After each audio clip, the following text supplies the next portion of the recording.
Натрупани предмети кои чекаат на потпис и заглавени процедури. Реконструкцијата на владата принудно го закочи системот.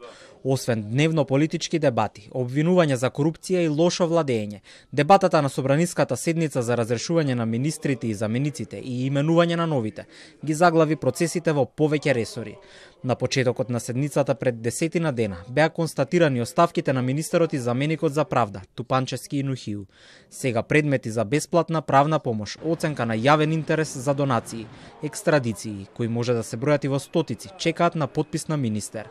Платата за вработените зависи од министерскиот потпис, а уште 5 дена се останати за доставување на завршна сметка. Во спротивно следи казна.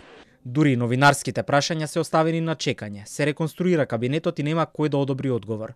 И ваква е ситуацијата во сите министерства каде што се подготвува целосна смена на водечките луѓе.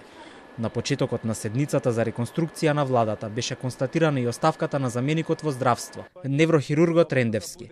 Денес со 65 гласа беше разрешен министерот Беким Сали од Алтернатива, кој една година го водеше здравството. Од министерството кое тој досега го водеше, нема одговори за тоа кои се процедури се зависни од потпис на министер и заменик министер во здравство, ниту пак дали недостатокот на раководители во ова министерство ќе се одрази на набавката на лекови и други тековни процедури.